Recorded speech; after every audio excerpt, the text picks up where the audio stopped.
Good evening, everyone. Very warm evening. Thank you for making it through the soupy air of Melbourne this evening to this second edition of Question Time, a new series from the Wheeler Centre. Today, as you are all very aware, we're talking about jobs of the future, something that I'm sure that we all think a lot about. I know that I certainly do. I'm a reporter for the ABC, so particularly in this climate, I think a lot about my job and whether I'm going to have a job this time next month, let alone this time in 5 years.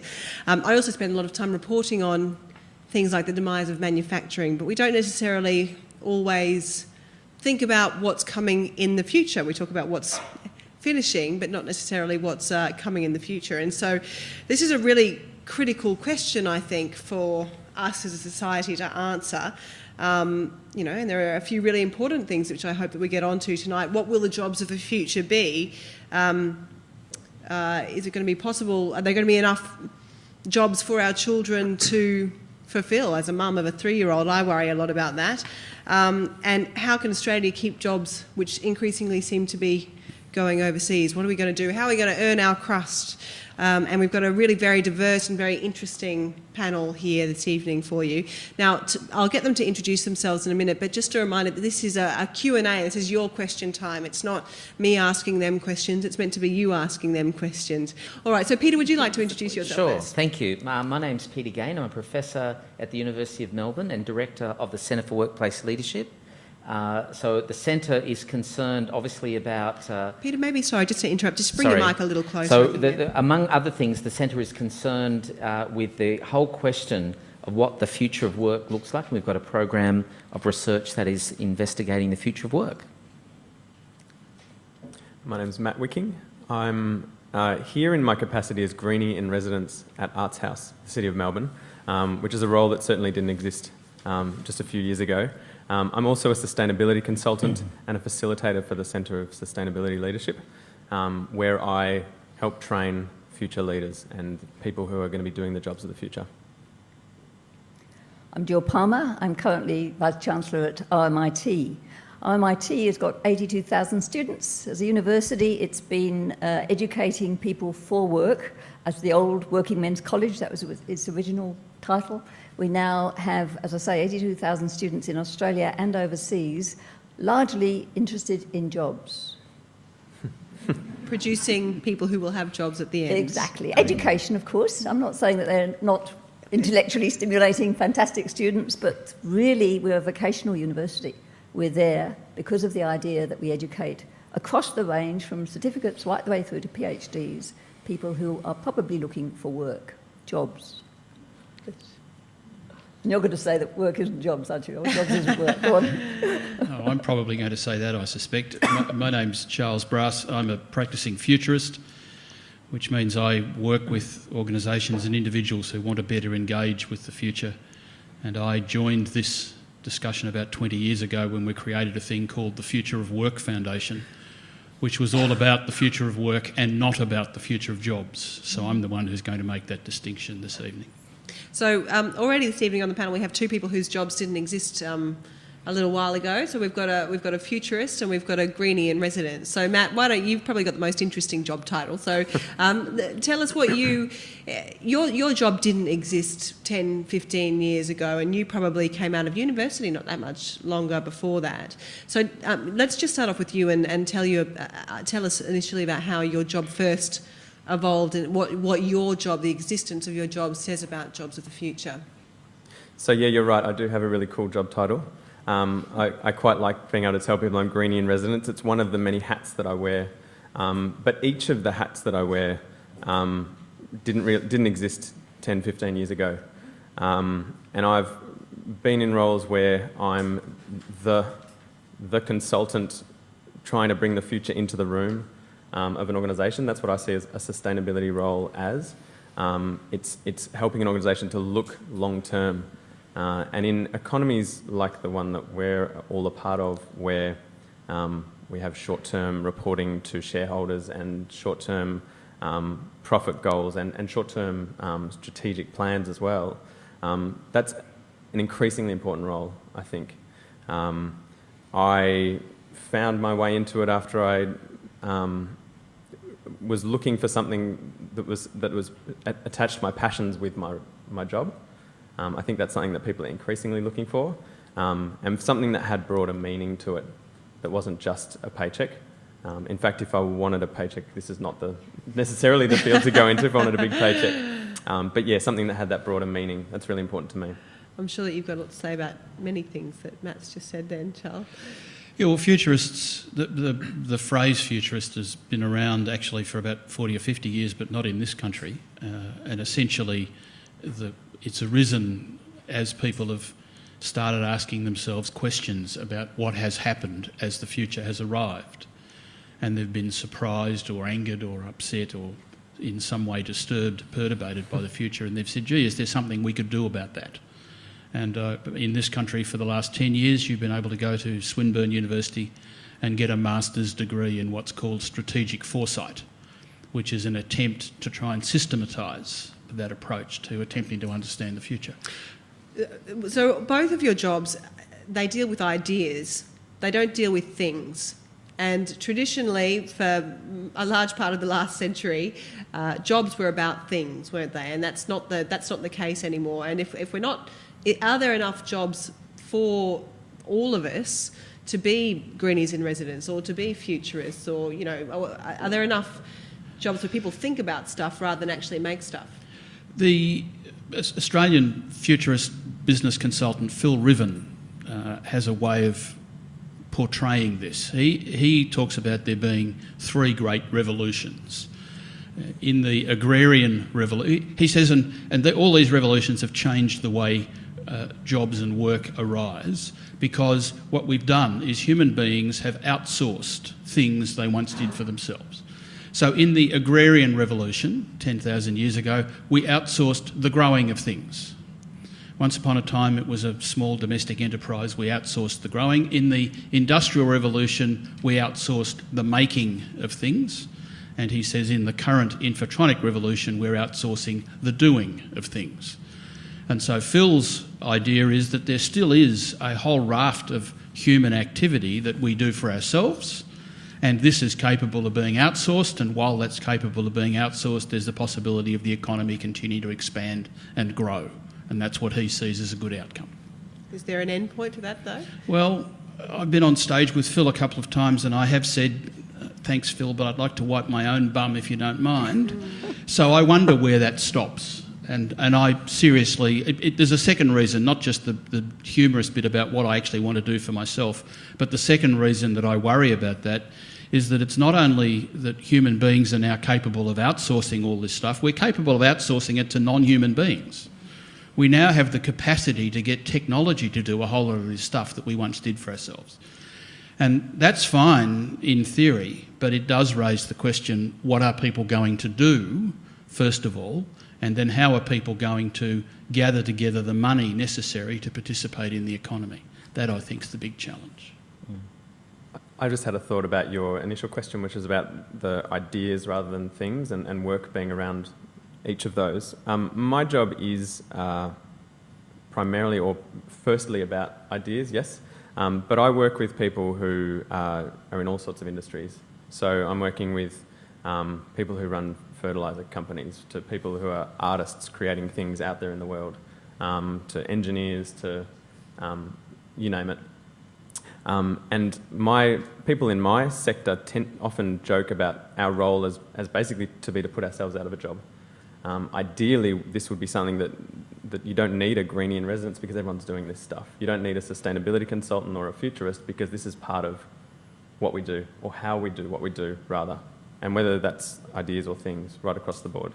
But Peter, when we were talking earlier, and please do put your hand up if you want to make a comment or if you want to ask a question. You seem to be a little bit more philosophical about this. Well, I was thinking about sort of why are jobs of the future changing? And I suppose fundamentally it's about the fact that all economies that are dynamic in nature have job destruction and creation. It's the eternal process almost to the way that economies begin to innovate, to grow, expand and adapt, if you like, to changing circumstances. So I think it's always a part of the way that economies grow and develop. You know, I have some concerns along the lines that Charles shared. But I suppose I'm also reminded of some of the discussions in the 70s and 80s when we thought we were going to have a problem because we had too much leisure time. I don't know about you, but I need leisure time. I don't have that's enough. My problem. My God, exactly. I work all the bloody time. So it hasn't quite sort of panned out that way, and one can have a sense in which I suppose we can over-catastrophise the future and the way that technology might work. Having said that, we know from data over the last 20 years that there has been a shift in the way that technology is impacting on the nature of jobs. So up until the 1980s, we pretty much saw jobs that were being destroyed were largely lower skilled jobs, and the ones that were being created were higher skilled jobs. But really since the mid to late 1980s, we've seen that balance shift such that really over the last decade now, we're seeing more high-skilled jobs being destroyed and being created by lower-skilled jobs. So we're getting... Can you give us some examples of... Well, yeah, so think about people who might sort of work in a law firm. So think about document search, which would have been done by paralegals and young lawyers starting out in the profession. A lot of that's now mechanised. It's done by sort of computers. You've got sort of a whole range of technologies that support that. So that would be sort of one example of where that is the case. I remember going to the Ford plant out at Broadmeadows, again in the early 1990s, and I can't remember exactly how many workers were there, but there were about 1,000, and they were beginning to introduce automated sort of processes. And then I remember visiting that in 2011 and to see just the rate at which, in that case, manufacturing jobs had been substituted by automatic and robotic processes was quite incredible. So we're seeing it across the board in a whole range of both service and production jobs. But what lower skilled jobs are actually being created? Because I don't see that. Okay, well, one particular, and I suppose it gets round to what are the big drivers, if you like, of new products and services. So obviously tastes are changing. We've shifted in terms of our discretionary expenditure away from just buying stuff to buying services. So a lot of services are personal services. So they occur through interpersonal interaction. And we know that a lot of these jobs tend to be semi-skilled jobs. So we're seeing a lot of the personal jobs in sort of health and personal services. They're very mixed, but a lot more jobs being created in those sectors which are lower skilled jobs. If we look at projections, for instance, I mentioned the legal profession. Most of the job growth in the legal profession is expected to be at the lower end, again because we're seeing automation of those types of processes. So it is sort of happening across the board. Mm-hmm. We had a question over there. Letitia? Thank you. My question was initially directed to Matt, but I'd love everyone on the panel to comment on it. Matt, I'm assuming that when you were in university, you didn't know that your current job existed. So I'd say that's probably true for all these jobs that are being created in the future. How would a young person prepare for these jobs when they don't know what they look like? So in university, that's a very degree? pointed question for Jill, I think, as well. So maybe, Matt, you have a go and then Jill can have a Well, I was crack. going to ask Matt, what did you do at university? Because that's quite interesting. And was it useful, or have you had to completely reskill? And then I'll answer it as well. All right. You answer first. So I'll answer this first and then that. Yeah. I thought that I was just a young guy that didn't know what I wanted to do, but it turns out my job just hadn't been created yet. I did a psychology degree when I was younger, and then I did a commerce degree, or I did the two at the same time, and I've since done a Masters of Environmental Studies. So the Masters obviously came about, but I did uni for 6 years before I got to the point of realising that there's this emerging, burgeoning space called environmental studies, and that it's actually a really broad field and it incorporates the other stuff that I've studied, but it's more than that. Your question in terms of how do you prepare for jobs that haven't even been created yet or don't exist, I think it's a really great question. And the same question goes for organisations. How do they function in a way that prepares for the future when we don't know what that's going to be? So this is really a question about operating in uncertainty.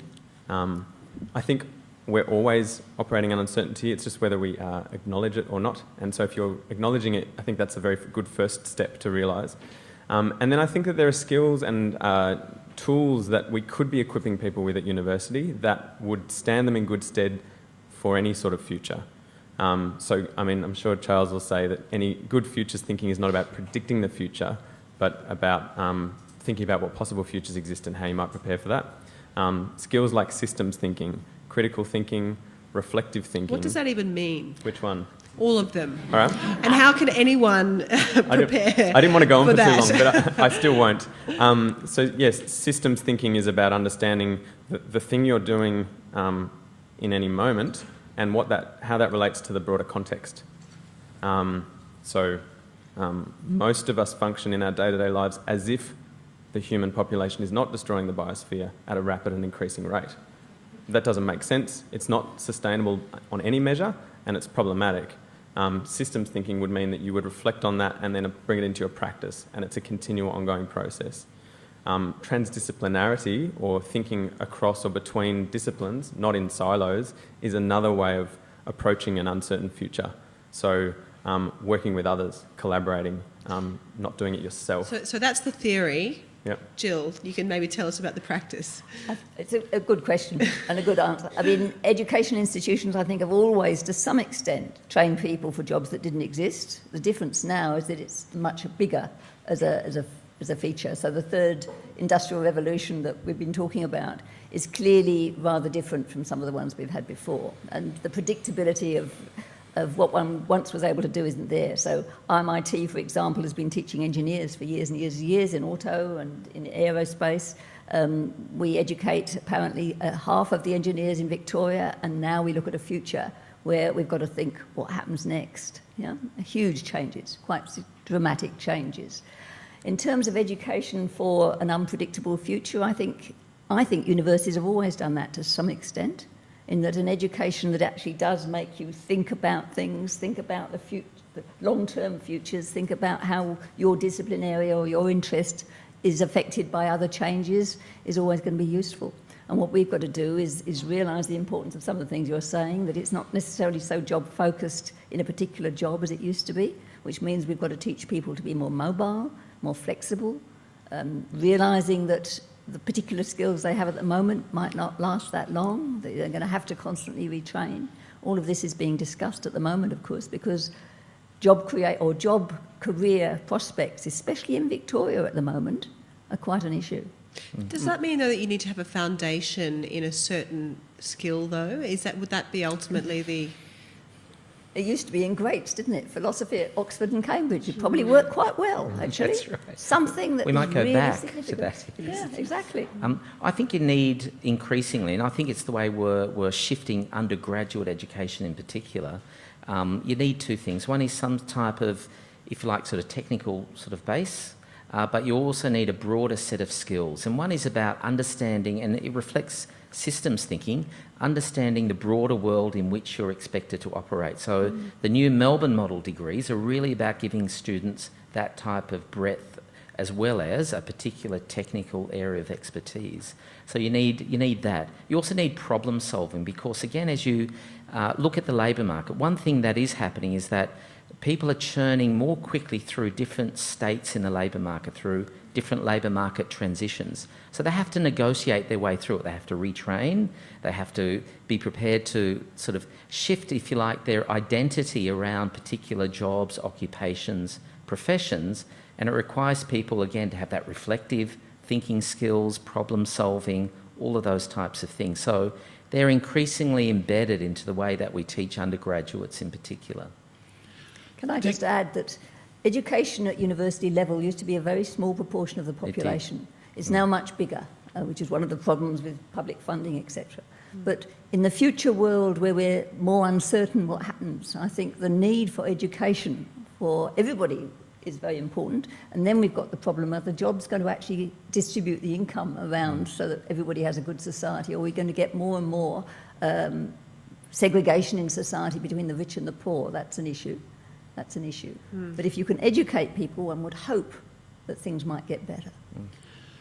I'd agree with all of those things. I think resilience is a word that's often used and to do with uncertainty. The way that I would put it is this. Can I just say about resilience? Yep. At my daughter's daycare the other day, she's 3. They said she's doing very well in all of her milestones, but she needs to be more resilient. So we're teaching her resilience very, very early in the piece. It's a very interesting concept. But for me, the big change that's happened is in the way we think about jobs. When I entered the job market, basically what you did, I'm a boy, so what boys did was they decided about year 9 whether they worked with their hands or their brains, and then they got themselves either into a trade or a profession. And then it was up to their trade or their profession or their employer to provide them with a job. If you worked for Myer, when I first started work in the 1960s, it was Myer's responsibility to keep you busy between 9 and 5, Monday to Friday. Now, if there's no work in Myer at some time, they send you home, don't pay you. So the responsibility has shifted from being the employer's responsibility to provide a job. It is now your responsibility to find the work that you need. And that's where all of this discussion that we've just had comes in. And that's the real shift that we need to get through people's heads. Whatever you're doing, whether it's education, whether you're at school, whether you're at university, you are acquiring a set of skills. Yes, you are. But the real question is, how are you approaching the world? Because it is now your responsibility. For better or worse, it's up to you, not up to your employer or your profession. Does that give you any comfort in answer to your question? Can we get a mic over there, please, to the lady who asked the question in the first place? I wouldn't say it gives me comfort, but it's... I think it might have been Jill, you mentioned that ambiguity and change is just a part of life, and just, 50 years ago there might have been other ambiguity that we had to deal with, so it's just about, I guess, being open to it. Are you at uni? No, I'm not. No, you're not. No. Yeah. So I've already done my degree, chosen my path, but even though I'm 10 years into the workforce, I see that the future landscape of my career is very ambiguous, that what used to be maybe 3 different jobs is now 50 different jobs that I could do at home, at the cafe, at an office. So there's just a lot of ambiguity, and it's about, I think last gentleman, I'm sorry, I don't remember your name. Charles. Charles, you made a really good point about we're in charge. I kind of never really considered it from that perspective, but you're absolutely right. It's my responsibility now to create my own career and educate myself. Which is exciting and nerve-wracking in equal measure, maybe. Yes, and exciting. I brought my bag up to the stage because I've been dealing with this for 20 years. I have in my bag a few copies of a book which was published in the mid-90s, and you can't get it anymore. But it's the best book I've ever seen. It's called Making Your Future Work, written by an Australian called Marcus Letcher. And the idea, it builds on a phrase that was first coined by Charles Handy. Charles Handy talked about creating a portfolio life. In his book, Marcus Letcher calls it a modular life. But the concept of making your future work is about seeing the whole of your life as a tapestry that you're creating. Whereas once upon a time, that thing called the job was created for you by somebody else. And you went to it, and the theory was you got enough money out of it to go and make the rest of your life work. Now you're responsible for all of it. And that's where this gets tricky. Yes.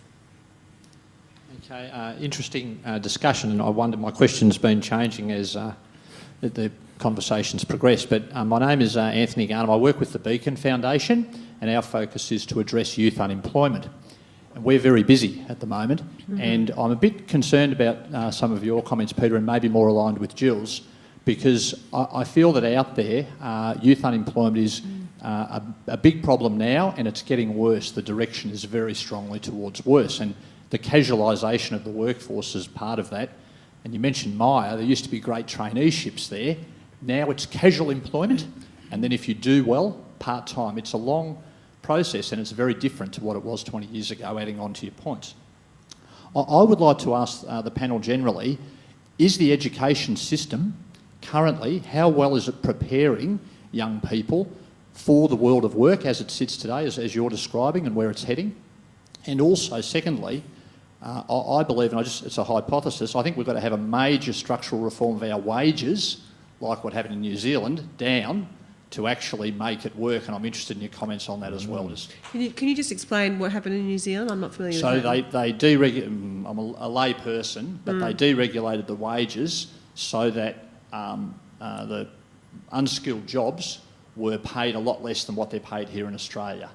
So therefore they're able to get employment in a much broader way and still make a dollar, because the businesses can't put people on and pay the current wages in Australia. In many instances, that's a barrier for them to hire people. And so from your point of view, that would be good? Well, I've got mixed views on that, of course, but I think, yes, I do think that would be helpful, even though it's a hard road to go, but I think that's going to happen anyway. There's examples of the accounting firms now and the legal firms outsourcing work directly to China for India for a third of the price. So we know the trend there. So Australia's average wage rate is too high globally, and I feel that for many, many professions it's got to come down. Okay. Well, it's sort of pretty complex in a lot of ways, in the sense that when we think about what's happened over the last 25 years, we've had 25 years, largely close to 23 years of continuous growth, with just 1 quarter of negative growth over that entire period. So it's an extraordinary story of growth, driven largely through the resources boom. That's obviously shifting and changing, but one thing that that process certainly created, or one outcome it created, was, if you like, a wage structure which was driven largely what was happening in that sector. So, they're able to attract people away. Now, increasingly, however, we're seeing these, what I would call these orbits of competition and wage comparison that are being expanded out beyond national borders and becoming more global, partly because of the way that technology, again, is assisting in the offshoring of different types of jobs. So a whole range of legal processes are a good example, again, of that, but it's not just restricted to that. You can think about call centres and the way that they've tended to operate as well, a range of other sort of bits and pieces. So one thing that does come with job creation and destruction is a change in the wage structure. And again, we know that's been changing quite sort of dramatically, partly to accommodate those effects, but it often takes a while to follow. So you do get these problems in the way that adjustment process takes place. So we've got a youth unemployment problem, and I suppose we've got a hidden unemployment problem in the form of underemployment. So if we look at ABS numbers and the proportion of people who say that they would like to work more hours, again, over the last few years, that's been escalating quite dramatically. So as casualisation has happened, part-time work has grown, we've got more and more people in those categories of work that actually don't want to be there. They want to be in full-time, stable, secure employment. It's becoming much... Which is the opposite, really, of the sorts of the future of employment well, that we're talking exactly. about, right? And so when you look at the data around job quality, the sector that's generating the most jobs of high quality, in fact, is the manufacturing sector. So about 80% of jobs in manufacturing, or just over 80%, are full-time jobs with the full array of conditions and benefits that are there. If we look at the retail sector, it's around 50% of jobs fall into that type of category. And around, again, sort of sectors that are generating more jobs, they tend to be of lower quality overall. So it's a real sort of issue. Right. The university question's a big one. The education one's a big one. You were asking whether what are we doing to train people for the new environment, and it's obviously an issue, and obviously of an enormous concern to most universities, I think, especially those that are essentially vocational universities. And the importance, I think, is to realise that it is changing. It is more difficult for the young at the moment to get work. We're in Victoria affected not just by the technological changes, which are quite assumed, and eventually might kill all mass education, mass manufacturing. I mean, there was a fantastic exhibition that we ran in the Design Hub not long ago about the future of work, where perhaps you can manufacture with digital printers in your own backyard. Well, interestingly, on 7:30 tonight, we've actually got a very interesting story. Not that any of you will make it home in time, but if you would like to iView it, we have a very interesting story on 7:30 coming out tonight about digital printing and what we're going to be able to 3D printing, rather, what we're going to be able to do. So the sort of 20th century workforce, which was a mass factory workforce, which was organised in unions and had all sorts of other implications, might not exist in the 21st century at the end. In any part of the world, it's certainly not going to exist in Australia because there's far cheaper labour forces, as you're saying, overseas. So we can see a lot of things being outsourced and overseas. So what do we do in terms of education? Well, what we're trying to do, and there's a massive amount of thought going into this, it's so critical for our education systems. It's very much educating people to think about it. I don't think we used to have to bother. But now in the first year you think about, have you thought about your career, your future? Are you going to have a career? What are you going to do about it? Second year you engage with industry, you do work education to make sure you have experience, you make sure you're mobile so you get used to environments which are different. Final year, if it's the third year, you make sure you're doing your interviews and you're worrying about jobs. A lot of effort into changing what you do in the classroom and in the curriculum because that's clearly going to be necessary. Also worrying about the skills you're teaching. Clearly in the future you will have, as you said, portfolio careers. My dad, left school, went to the British Post Office, stayed there for his life. It doesn't exist anymore and it won't in the future. So this flexibility is going to be critically important. And we will see, significant changes. We're a multinational university in many ways. The people overseas get jobs better than the people in Victoria at the moment. Now that's the future world that you can see. The ones we're teaching overseas will have that. In Victoria, we've got a service industry, which is education. It's quite a good employer, actually. The jobs aren't bad. Clearly, building and trying to protect that sort of work in Australia is going to be very important as we have to shift from what we do, what we traditionally and that might did change as well. to what we do in it. Of course it will, yeah.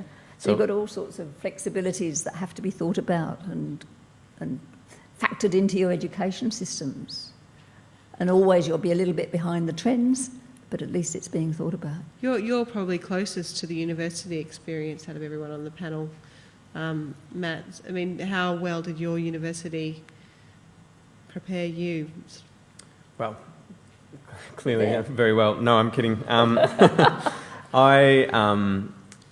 not hearing directly my university experience reflected in the sorts of things you guys are saying about university. I mean, my experience of uni was that we didn't get good understanding across disciplines, for example. So there were elements, like I did a whole commerce degree and no one mentioned the word ethics once. Like it should even be a consideration if you're running a business or driving an economy. Yeah. You don't ask me where you went. And you could do it, it was just an elective. It was optional. Right. Same with doing a psychology degree, behavioural science, and not being taught about what this thing called science actually is. So that sort of stepping back and looking at the thing you're doing, what you're going to do in the world and what impact it might have. I didn't see that happening out there in the university when I did it. It was 10 or 15 years ago now. Right, but, okay, yeah. And I suppose the big change at Melbourne has been the Melbourne model, and it's such a big shift in terms of the way that is intended to operate. And I think about sort of undergraduate students. So again, when I sort of went through, which is a little bit before Matt went through, there wasn't a huge amount around the degree extracurricular sort of piece, and I think that was probably true when you were there. But when I look at sort of what opportunities there are for students as undergraduates to do a whole range of things, to work on projects in Africa or other parts of the world, to do international placements, to work with students in engineering and science around different types of competitions and so forth. I mean, the undergraduate experience feels like in the last 5 years in particular, it's just shifted so dramatically. It feels like a very different experience to what it used to be. What about you, Charles? So sorry, go on. I want to, at this point, I think I want to try and shift the discussion a little, because so much of the discussion seems to be there's some sort of inevitability about what's happening and we're stuck with it. And I want to try and shift that a little by coming back to what I said when I introduced myself about the difference between jobs and work. The impression is that there is some sort of uncertainty about the future of jobs. And that may well be true. In fact, there are all sorts of changes taking place. But there's absolutely no uncertainty about the future of work. There always has been more to be done than we have people capable of doing it. You only have to look around your environment, look around your neighbourhood, look around anywhere. There is stuff that needs doing that is not being done. Why is it not being done? Well, the reason it's not being done is because a bunch of people have either overtly or covertly made a decision about what's important and what fits into the economy, and the stuff that fits into the economy gets done because it has money associated with it and all the other things that go with it, and the stuff that doesn't get done is somehow outside the economic system. Now, Matt's experience, and mine to an extent, but he's a perfect example of stuff that 10 years ago, 15 years ago, was outside the economy. It didn't exist in the economy. We've brought it in to the economy. There now are somewhat. greenies in residence to some extent. And there are all sorts of other things that have been brought in. This is a matter of choice. So the question, it seems to me, we need to be asking is, what is it we actually want done, and then how do we go about getting it done? Rather than having this view that there's some sort of machine out there which is driving us in some particular direction, and the best we can do is cling on for dear life and hope that our part of it provides us with a sustainable future. That's a very brave way of putting it, and I just wonder how many average people are really capable of doing that. Well, the short answer is lots. The examples of universities and university students, it is true, as Matt says, at the time when I went through university, it was Peter I think actually said, at the time when we went through university, you didn't spend any time thinking about getting a job at the end of it. In fact, most of the people I went through university with were on studentships or scholarships of some kind. They were paid to be there. Gough just died the other day, but he made a big difference for people at that time, and they didn't even think about it. And finally, when they came out of university, they looked around and there were 10 people standing there saying, please come to me, please come to me. Nowadays, it is true that from the moment you arrive, in fact, long before you get there, the Futures Foundation that I'm chairman of is a membership organisation. We have lots of schools that are members, and they're joining our organisation for exactly this reason. They're worried about it long before the kids get to university, because there is this impression that somehow you've got to navigate your way through it. And the truth is, people are navigating their way through it. They're doing it. Not everybody. The Beacon Foundation is a good example, and in my view, there'll be lots more people falling out the bottom. But there are lots of people who are navigating their way through this uncertain future. Whether it's enough to sustain an economy into the future is another question. Can I just ask a really quick fire question, because I think that this is a really key question, is this idea of wage differentiation and whether we need to move more towards that in Australia. And then we'll get to our next question up here from the audience. Well, when we look comparatively, Australia has one of the most unequal distribution of wages and wealth of any developed country. We're, alongside the United States, we have a highly unequal system. The reality is, and we've got sort of Piketty to thank for this, and his work on inequality has shown that this is a trend that's happened across different countries as well. So inequality is growing. It hasn't solved the problem. It's happened alongside this problem, if you like, of uneven distribution of job opportunities and so on. Mm-hmm. So I'm not convinced, I suppose, that by creating a more unequal wage distribution is necessarily going to solve the problem. What about more flexibility? For example, I moved back from the UK a couple of years ago, and I found that Australians are extremely well paid. And for example, here, the classic example of getting paid double time and a half or whatever on a Sunday. In the UK, no one gets that, right?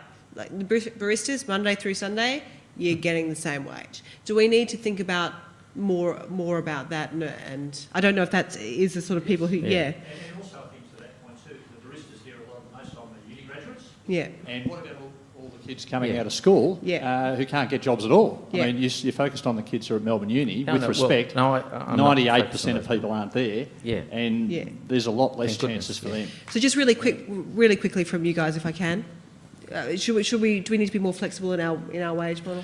We're getting this increased inequality because of what we value. We say that the most valuable thing you can do in the world nowadays is to start a business and to accumulate as much of the wealth in that business for yourself as you possibly can. And if you do that, you are incredibly successful, and we value that. And there are an increasing number of people who are doing just that all around the world. And if that's what you value, that's what you get. And for those people who can't do it, either because they're incapable intellectually or physically or whatever, they fall out the bottom. And the mere fact is that while those people are doing that accumulation, there is a fixed volume. It's a huge amount of money. There is a fixed volume of money. So while a lot of it's going that way, a lot of it isn't going the other way. So it's about what we value. I think I may actually move us on because we've only got 15 minutes left of our discussion. Time really does fly, and I do want to get some more questions from the audience, please. I think my question echoes the previous question a little. What will disenfranchised and marginalised people, what jobs will they be doing? I've heard a lot of talk about undergraduates, about education. There are people who can't access education. There are people who don't have English as a first language. There are people who aren't interested in education. There are people that aren't interested in having a career. What jobs will they be doing? Well, I think the fact of the matter is that they're more likely to be doing low-paid, low-skilled jobs, relatively routine jobs, often in personal services. They could be wiping Charles's bum. They could be doing Charles's bum, exactly. There's only room for one of them, I have to tell you. Two is too many. But it is a very serious question. Yeah, no, and I think that's the reality, if you like, of. Well, in fact, I don't know that I agree with that. I think the answer has to do with, again, thinking differently about the notion of a job. Jobs began around the original concept of the job was this is something that happens in the central business district of a city, so people commute into the job. I'd be saying to these people, and I'd be saying to policymakers, the place to look for what these people are going to do is close to them. There is a whole lot of stuff that needs doing in their own neighbourhood, in their own community. At the moment, we don't look there. John Howard, Tony Abbott doesn't know how to look there because he can't see past Canberra, so he can't look into local neighbourhoods, so he's making high-level decisions about jobs. I'm interested in saying what needs to be done and how does it get done in local communities in ways that sustain those local communities. Out of that, some things that look like jobs will come, and out of that, some things that look like future jobs will come. But that's where I encourage them to look. Forget Seek, forget the Age, or there's no ads in the Age anymore, forget all that. Look close to you. And for that to work, you actually need to think about the economy rather differently than we do at the moment. So focusing on the wage level and individual incentives, etc., just atomises society. I mean, that's the danger, I think, in the future, that we're going to get a more and more separated society, rich and poor, with a disadvantaged class not looked after. Somehow we've got to start to think about the public policy here and think through how you create an environment and a society where the work is done and somehow the economy supports the need to create that society rather than the society being blown apart for the sake of somebody's idea of an economy. We've got quite a philosophical issue here, I think, and it is actually quite important to try and think it through. It's frightening to think that we've become more and more atomised and drive the society in a way that really does separate people even more in terms of their life experiences. Did you have a comment back about that? I just the lady who questioned in the first place. I was just wondering if you had any comments on that. Just up there, just back there, a couple of rows. My concern is more about we've traditionally had jobs for disenfranchised and marginalised people, usually in manufacturing, where you could go and work within your ethnic group, speak the language and have a job and have something to do, and also have social connection that comes from that. We're losing that social connection for our marginalised people, which makes them even more disenfranchised. How do we manage that? And how do we also impress upon business the importance of social connection through employment? They're the big questions that you were talking about, very big questions. Okay. Next question, we have one more up there, I think. Hi, I don't have so much of a question, but just a couple of comments. Just want to put some ideas out there. So I'm from New Zealand, and I can tell you from first-hand experience and from other New Zealanders that the low wages that we have in New Zealand, say maybe $14 for making coffee as opposed to $20 here, is the reason why a lot of people leave. So, and also I believe in New Zealand we have about 25% child poverty, growing inequality, so I don't think that cutting wages is a good thing. And then just in terms of what are we going to be teaching in the future at universities or what jobs are going to be there in the future, I don't know exactly where it is at the moment with the political machinations at the moment in Australia, but if universities are deregulated or privatised as effectively as they have been in the States, then perhaps what's going to be taught is going to be mandated by who it's being funded by. And is that going to be people with money, i.e. corporations? Is that going to be the jobs? And the next point I want to make is, just in terms of disenfranchised people, yes, they should have jobs. So alongside, we celebrate business owners and self-employed, why do not we not educate and supply the funds for worker-owned, worker-managed cooperatives that can exist alongside businesses and give these people some autonomy? Why do you need to provide funds for that? Why isn't the idea that people... Why do we need to provide funds for already profitable businesses like coal? Like what, sorry? Like mining. Coal. Okay. Billions. Okay. So, just some ideas. Okay. The university one, can we go to you, Jill, about the university one, if you don't mind? Sorry, I was just picking up your point about funds for co-ops, which Charles was obviously interested in. Oh, sorry, go on, Charles, please. Go. Well, that's what I mean by looking locally. I mean, worker-owned enterprises are another way of operating. There are all sorts of other things that can be done and built locally. But I take the point that someone made about atomising. That's not the way we're being encouraged to think at the moment. We are being encouraged to believe that we are single individuals having to face an increasingly hostile world on our own. And that comes back to Peter's point about marginalised, underutilised people. Those who are struggling to make a living through a bit of part-time work feel like they have to focus so much on that they've got no time to focus on anything else. That's the real crux of this question, is how do we get away, what do we need to do to shift our own individual thinking and our collective thinking away from the idea that we're all rapacious individuals that only survive by doing what is best for us individually.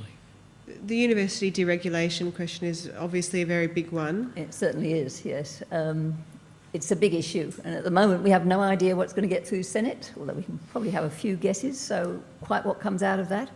I said earlier that Victoria ought to be proud of its world-class university system. Several universities attract a huge number of overseas students into our educational system. We don't know what's going to happen when it's So let's assume that it does happen as Christopher Pyne wants it to happen. What then about how are the funders of universities going to influence what universities do? Well, if the subsidy, the government subsidy to university education is cut by 20%, which is what we assume will happen, clearly it's going to be much more expensive to go to universities. What's less clear is how we cope with the people who need scholarships. And many people will need scholarships. I'm like you, Charles. I went to university and to higher education, not only getting the fees paid. In Britain, we got paid to go overseas, or not overseas. We got paid to have residential care as well. Fantastic opportunities. I don't think my generation ever realised how very lucky we were, and how short the period was going to be when that occurred. And the questioner's point was though that there could be corporations coming in to fund universities. Is that seemed to be one of the... Is that one of your points, or have I misunderstood? Universities will be privatised. That's the point that he made. I think there's a bigger issue around what... Sorry, can we just... Do you mind, Peter, if we just go back to the question there? Been literally funded by, but no. For example, there's maybe more scope for donations. So we will donate this to you, but there's strings attached, or we expect that this sort of biology gets studied, or this sort of thing gets studied, and then we want first dibs on the patents and blah blah blah blah blah. Is that going to happen? We've already had. There's a school. The announcement this week or last week. IBM wants to start up a secondary school in Victoria, and the government's saying, "What a bloody good idea! Go for it. Set up a school. We don't want to run it. You can run it." And IBM is saying, "This is what we do in the States. We'll do it here." It's happening in the vocational sector. The state government has cut funding because with education expanding, obviously the taxpayer, it's an issue. So the Victorian government cut on vocational education has had a major impact in the way we train the vocational side of higher education, tertiary education, and as a result you've got all around Melbourne, if you look at the cities and the buildings, vast number of private sector institutions now educating at that level.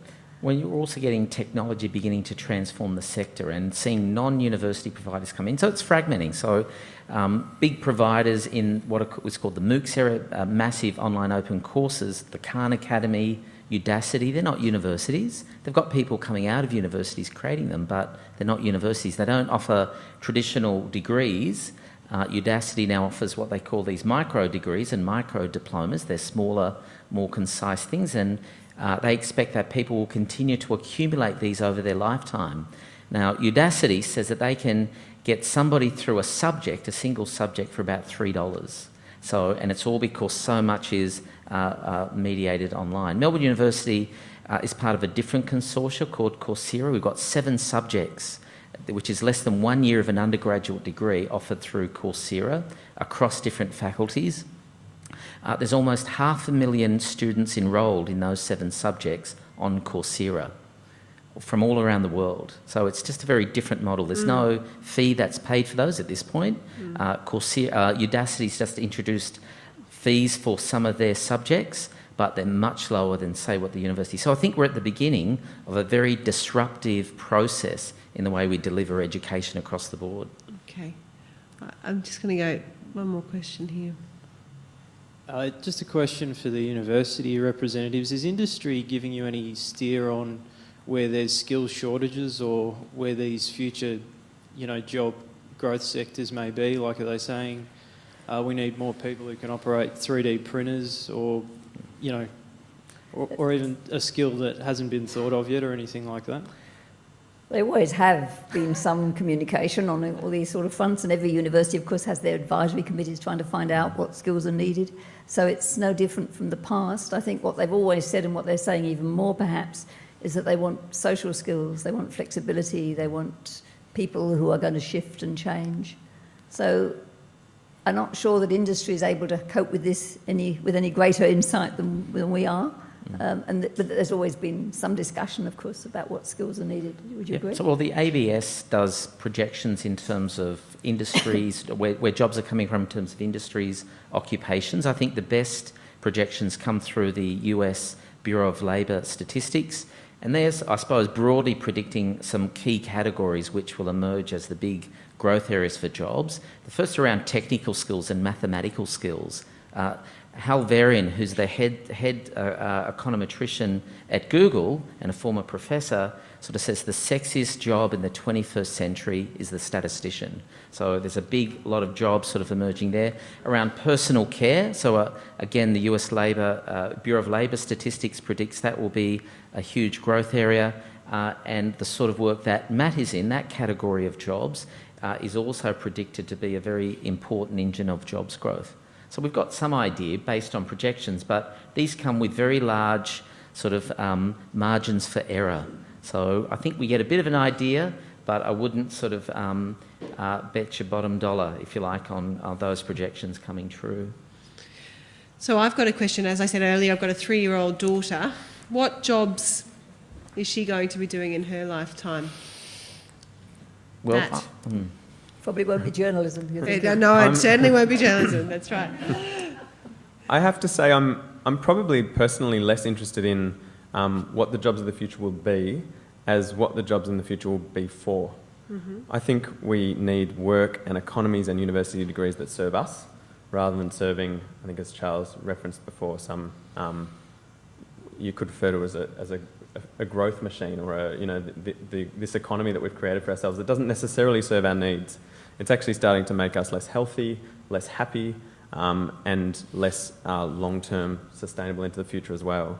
So I think that your daughter will be working in a role that is for more community, more collaboration, more positive outcomes, and trying to solve the mess that her parents' generation and the parents' generation before that have created. Okay. Peter? Well, I think there are probably many different futures for her, and in fact probably over the course of her lifetime she might dip in and out of paid employment more frequently and perhaps sort of engage in a broader range of different things, or she might find some abrupt shifts in the sorts of work that she does and which require then going back, retraining and doing some very different things. So it could be in any number of areas. They could be, if you like, sort of well paid. They might not be well paid at all. I think it depends, not necessarily just on her choices, but on a whole range of forces that are beyond her control.